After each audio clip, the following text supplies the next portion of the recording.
Actually 29ಕ್ಕೆ ನಾವು ಬರೋಣ ಅಂತಂದ್ರೆ ನಮ್ಮ ಸಿನಿಮಾ ನಮ್ಮ ಜಾಗ ಇದು, ಯಾರಿಗೂ ಎದುರ್ಕೊಂಡು ನಾವ್ಯಾಕೆ ಬರ್ಬೇಕ್ರಿ?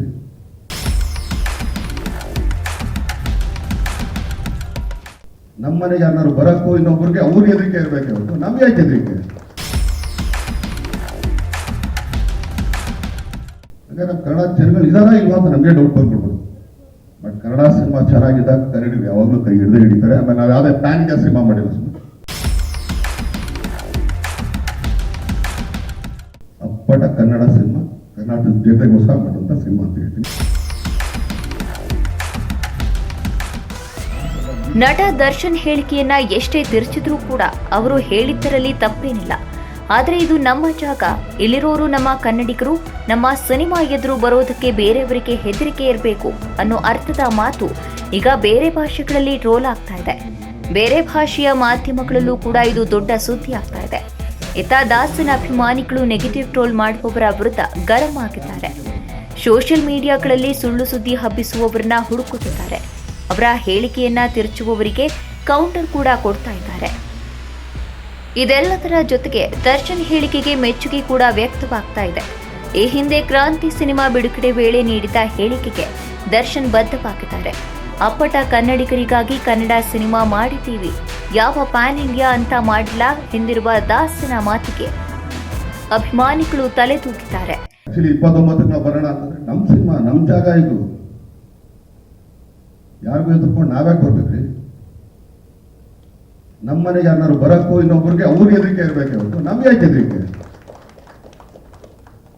ಹಾಗೆ ನಮ್ಮ ಕನ್ನಡ ಜನಗಳು ಇದಾರ ಇಲ್ವಾ ಅಂತ ನಮಗೆ ಡೌಟ್ ಬಂದ್ಬಿಡ್ಬೋದು. ಬಟ್ ಕನ್ನಡ ಸಿನಿಮಾ ಚೆನ್ನಾಗಿದ್ದಾಗ ಕನ್ನಡಿಗರು ಯಾವಾಗಲೂ ಕೈ ಹಿಡಿದು ಹಿಡಿತಾರೆ. ಆಮೇಲೆ ನಾವು ಯಾವುದೇ ಪ್ಯಾನ್ ಇಂಡಿಯಾ ಸಿನಿಮಾ ಮಾಡಿಲ್ಲ, ಅಪ್ಪಟ ಕನ್ನಡ ಸಿನಿಮಾ, ಕರ್ನಾಟಕದ ಜನತೆಗೋಸ್ಕರ ಮಾಡುವಂಥ ಸಿನಿಮಾ ಅಂತ ಹೇಳ್ತೀನಿ. ಎಲ್ಲರೂ ಕೂಡ ಪ್ಯಾನ್ ಇಂಡಿಯಾ ಅಂತ ಕನವರಿಸುತ್ತಿರುವ ಸಮಯದಲ್ಲಿ ಇಂತಹ ಹೇಳಿಕೆ ನೀಡಿರುವ ದರ್ಶನ್ ಡಾಕ್ಟರ್ ರಾಜ್ಕುಮಾರ್ ಅವರನ್ನ ನೆನಪಿಸುತ್ತಾರೆ. ಆ ಕಾಲದಲ್ಲಿ ಡಾಕ್ಟರ್ ರಾಜ್ಕುಮಾರ್ ಕೂಡ ಬೇರೆ ಭಾಷೆಯ ಚಿತ್ರಗಳಲ್ಲಿ ನಟಿಸುವುದಿಲ್ಲ ಎನ್ನುವ ದಿಟ್ಟ ನಿರ್ಧಾರವನ್ನ ತೆಗೆದುಕೊಂಡಿದ್ರು. ಕೊನೆಯವರೆಗೂ ಕೂಡ ಅದರಂತೆ ನಡೆದುಕೊಂಡವರು. ಇತ್ತೀಚೆಗೆ ದರ್ಶನ್ ನೀಡಿರುವ ಹೇಳಿಕೆ ಕೂಡ ಅವರ ಹೇಳಿಕೆಯಂತೆಯೇ ಇತ್ತು.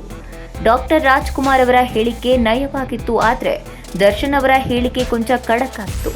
ಆದರೆ ಎರಡೂ ಹೇಳಿಕೆಗಳು ಕನ್ನಡಿಗರ ಮೆಚ್ಚುಗೆ ಗಳಿಸುವಂತಹವು ಎನ್ನುವುದಂತೂ ಸುಳ್ಳಲ್ಲ. 29ಕ್ಕೆ ನಾವು ಬರೋಣ ಅಂತಂದ್ರೆ ನಮ್ಮ ಸಿನಿಮಾ ನಮ್ಮ ಜಾಗ ಇದು, ಯಾರಿಗೂ ಎದುರ್ಕೊಂಡು ನಾವ್ಯಾಕೆ ಬರ್ಬೇಕ್ರಿ?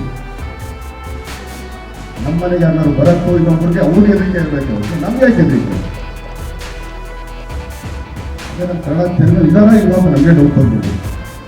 ಕನ್ನಡ ಸಿನಿಮಾ ಚೆನ್ನಾಗಿದ್ದಾಗ ಕನ್ನಡಿಗರು ಯಾವಾಗಲೂ ಕೈ ಹಿಡಿದು ಹಿಡಿತಾರೆ. ಆಮೇಲೆ ನಾವು ಯಾವುದೇ ಪ್ಯಾನ್ ಇಂಡಿಯಾ ಸಿನಿಮಾ ಮಾಡಿಲ್ಲ, ಅಪ್ಪಟ ಕನ್ನಡ ಸಿನಿಮಾ, ಕರ್ನಾಟಕದ ಜನತೆಗೋಸ್ಕರ ಮಾಡುವಂಥ ಸಿನಿಮಾ ಅಂತ ಹೇಳ್ತೀನಿ. ಡಿಸೆಂಬರ್ 29ಕ್ಕೆ ಕಾಟೇರ ಚಿತ್ರವನ್ನ ಯಾಕೆ ರಿಲೀಸ್ ಮಾಡ್ತಿದ್ದೇವೆ ಅಂದ್ರೆ, ನಮ್ಮ ಸಿನಿಮಾ ನಮ್ಮ ಜಾಗವಿದು, ಯಾರಿಗೂ ಹೆದರಿಕೊಂಡು ನಾವ್ಯಾಕೆ ಬರಬೇಕ್ರಿ? ನಮ್ಮ ಮನೆಗೆ ಬರೋಕೆ ಅವರಿಗೆ ಹೆದರಿಕೆ ಇರಬೇಕು, ನಮಗ್ಯಾಕೆ ಹೆದರಿಕೆ? ನಮ್ಮ ಕನ್ನಡ ಜನ ಇದ್ದಾರೆ ಅಲ್ವಾ ಎನ್ನುವ ಹೇಳಿಕೆ ಇದೀಗ ದೊಡ್ಡ ಮಟ್ಟದಲ್ಲಿ ಚರ್ಚೆಯಾಗ್ತಾ ಇದೆ.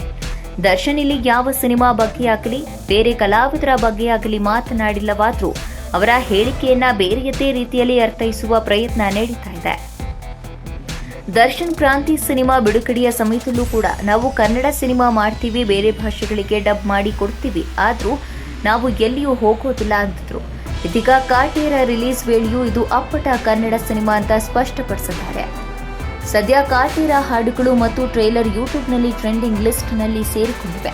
ಡಿಸೆಂಬರ್ನಲ್ಲಿ ಈ ಸಿನಿಮಾ ಅದ್ದೂರಿಯಾಗಿ ತೆರೆಗೆ ಬರಲಿದೆ. ಇನ್ನು ಕನ್ನಡಿಗರಿಗಾಗಿ ಮಾಡಿರುವ ಅಪ್ಪಟ ಕನ್ನಡ ಸಿನಿಮಾ ಮೊದಲು ಕನ್ನಡದಲ್ಲೂ ಮಾತ್ರವೇ ತೆರೆಗೆ ಬರಲಿದ್ದು, ಆನಂತರ ಬೇರೆ ಭಾಷೆಗಳಿಗೆ ಡಬ್ ಆಗಿ ಕನ್ನಡ ಕಥೆಯೇ ಬೇರೆ ಭಾಷೆಗಳಿಗೆ ತಲುಪಲಿದೆ.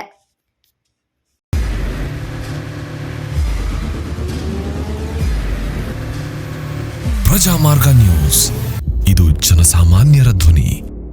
ನಮಸ್ಕಾರ.